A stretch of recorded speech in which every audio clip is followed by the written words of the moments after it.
From fighters who went from washing dishes to washing the floor with their opponents, all the way through to ones that didn't start their MMA career until they were in their 30s, there are tons of late bloomers in the world of MMA. Starting off with Junior Dos Santos, who started training at the age of 21, the Brazilian powerhouse went from dishwasher to UFC heavyweight champion. This guy has defeated some of the biggest names in the sport, including Fabricio Verdum, Frank Mir, Cain Velasquez, Shane Carwin, and Stipe Miocic. All that despite his humble beginnings. Before he became a mixed martial artist, Junior was a capoeira enthusiast, and after only 3 months of kickboxing training, he made his debut. He started taking his MMA training seriously at 21, learning Brazilian Jiu-Jitsu under the tutelage of Yuri Carlton. People may have doubted him for starting late, but Junior proved them wrong by becoming a UFC champion. I guess all that dishwashing gave him the strength and endurance to take on the biggest guys in the octagon. But he's not the only one, because there's also Frank Shamrock. He's the OG MMA fighter who made everyone else look like amateurs. The guy was so good he even retired as a 4-time defending champion. Can you imagine being so dominant that you just get bored of winning? During his reign as the UFC middleweight champion, Shamrock was the #1 ranked pound-for-pound fighter in the world. That's like being the king of the world, but for fighters. He's also won titles in other organizations, proving that he was a force to be reckoned with across the board. And get this, Shamrock was 22 years old when he started training in MMA. Talk about a late bloomer. But hey, better late than never, right? He started with submission wrestling, and clearly that was a smart move. The rest is history. His story is quite similar to the next fighter. Yep, I'm talking about Nate Quarry. Nate, or as I like to call him, the Quarry Man, may not have started training until his mid-20s, but he made up for lost time with his grit and determination.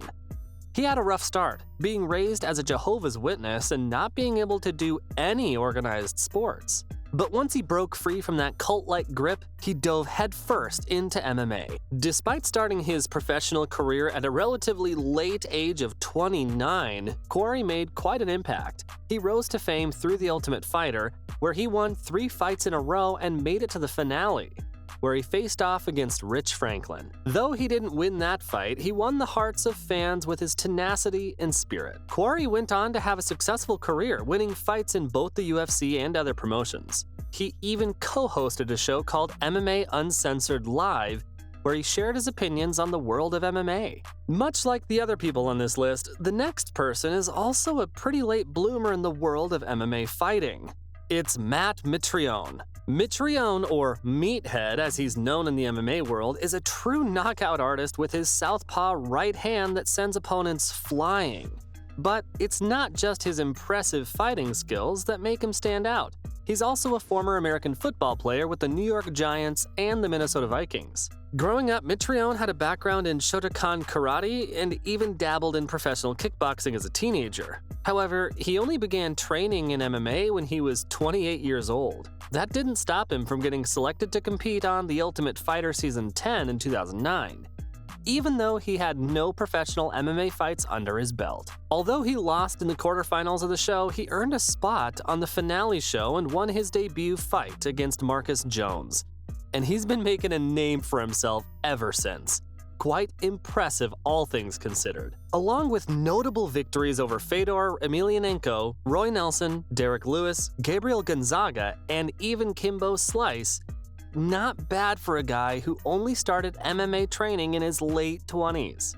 Plus, it's tough to have a list like this without mentioning this next guy. Of course, I'm talking about Chuck Liddell. He's the man who can knock you out with a single punch. He's a retired American MMA fighter and former UFC light heavyweight champion who had 23 fights in the UFC. Chuck fought against some of the greats, including Randy Couture and Tito Ortiz, and even made it to the UFC Hall of Fame. Can you believe that Chuck didn't start training in mixed martial arts until he was 29 years old? But with his natural fighting abilities and his background in karate and kickboxing, he quickly rose to the top of the UFC ranks. Some of his best performances were actually in his 30s, proving that age is just a number when it comes to being a badass fighter like Chuck. And this next guy really took his sweet time before joining the MMA. It's Kimbo Slice. I have to say, he's a true legend when it comes to MMA. Kimbo was the one who made backyard fights popular on the internet, and everyone wanted to see him in action.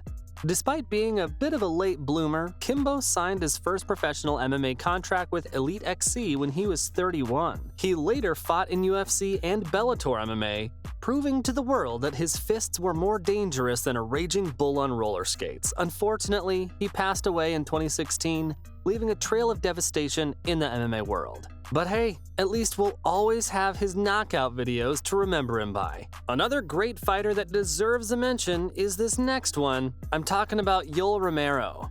Yoel, also known as Soldier of God, is a force to be reckoned with in the UFC middleweight division. Before his MMA career, he made a name for himself as a freestyle wrestler, boasting 6 world and Olympic medals, including a gold and silver medal, respectively. Although he has yet to win a UFC championship, Romero's skill and athleticism have led many to compare him to legendary MMA fighters. He began training for MMA at the age of 31 and made his debut in the sport a year later, proving that it's never too late to start a new career path. With his impressive wrestling background and quick striking ability, Romero has become a fan favorite in the MMA world. And if you ask me, with a nickname like Soldier of God, who wouldn't want to root for him? This next fighter also deserves a mention. It's Randy Couture. He's a retired sergeant of the US Army, a former wrestler, and an actor. He's also known as one of the greatest fighters in UFC history. He holds an impressive record of being a 6-time UFC champion, including 3 heavyweight and 2 light heavyweight titles, making him the ultimate UFC king. Couture even won the UFC 13 heavyweight tournament, making it clear he can take on anyone. What's even more impressive is that Couture didn't start his MMA training until he was 34 years old. Most fighters start much earlier, but Couture proves that it's never too late to start something new. I think he's definitely an inspiration to anyone who thinks they're too old to start something new in their life. Finally, there's one other player that started super late but did amazing stuff. Of course, I'm talking about Mark Hunt. He's the pride of New Zealand and a beast in both MMA and kickboxing. His knockout power is so immense that opponents often tremble in their boots before they even step into the octagon with him.